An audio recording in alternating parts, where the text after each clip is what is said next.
আসসালামু আলাইকুম, কেমন আছেন সবাই? আমি একটু অসুস্থ, তার জন্য হয়তো আমার ভয়েসটা একটু অন্যরকম লাগবে। আপনারা সবাই একটু ক্ষমার দৃষ্টিতে দেখবেন। তো আজকে আমি চলে এসেছি অন্যরকম একটা ভিডিও নিয়ে। যারা যারা টক পছন্দ করেন তাদের কাছে অনেক ভালো লাগবে এই ভিডিওটা।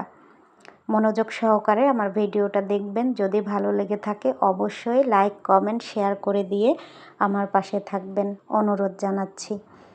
তো আজকে আমি চলে এসেছি লেবুর পিনিক তৈরি করার জন্য।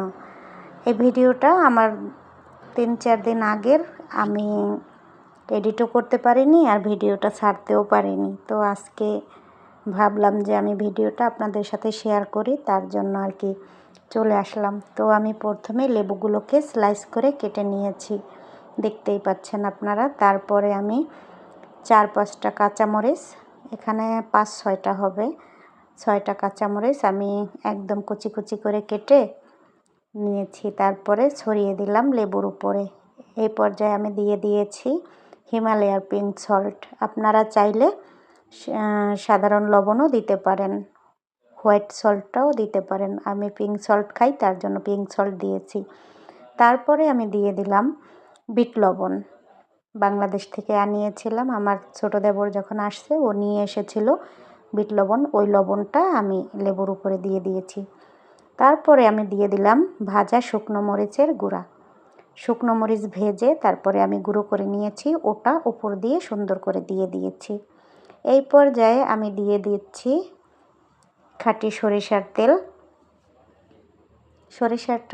তেলটা আপনারা যদি পছন্দ করেন দিবেন, না দিলে কোনো সমস্যা নেই, এটা অপশনাল। দিলে ভালো লাগবে, যদি দিয়ে খান তাহলে খুব ভালো লাগবে। আমার কাছে এভাবে ভালো লাগে। তারপরে আমি দিয়ে দিলাম ধনিয়া, একটু জিরা, এটা ভেজে গুঁড়ো করে নিয়েছি। এই মশলাটা দেখুন, সুন্দর করে আমি এই মশলাটা দিয়ে দিয়েছি উপর দিয়ে। এত মজার হয় এই লেবুর পিনিকটা যে আপনাদের সাথে বললে আপনারা হয়তো বিশ্বাস করবেন না। যখন বাসায় তৈরি করে খাবেন তখন ঠিক বলবেন আমার কথা যে না আপু মিথ্যে বলেনি। যারা আর কি টক পছন্দ করেন তাদের কাছে ভীষণ ভালো লাগবে। আমি বা আমার ফ্যামিলির সবাই অনেক টক পছন্দ করি আমরা। তো আমাদের কাছে তো ভীষণই ভালো লাগে, যেহেতু আমরা টক প্রেমী, টক পছন্দ করি। আপনারা যারা যারা টক পছন্দ করেন তারা এভাবে বানিয়ে খেতে পারেন, তাহলে ভীষণ ভালো লাগবে। দেখুন আমার লেবুর পিনিকের অরিজিনাল লুকটা দেখুন, কত ভালো লাগে। আমি আবার সুন্দর করে একটু আপনাদের দেখিয়ে দিচ্ছি, দেখুন সুন্দর করে আপনারা। আসলে কি জানেন, একটা জিনিস আমরা অনেক কষ্ট করে তৈরি করি, কিন্তু খেতে কিন্তু সময় একদমই লাগে না। যার যার কাছে ভিডিওটি ভালো লেগেছে ধন্যবাদ।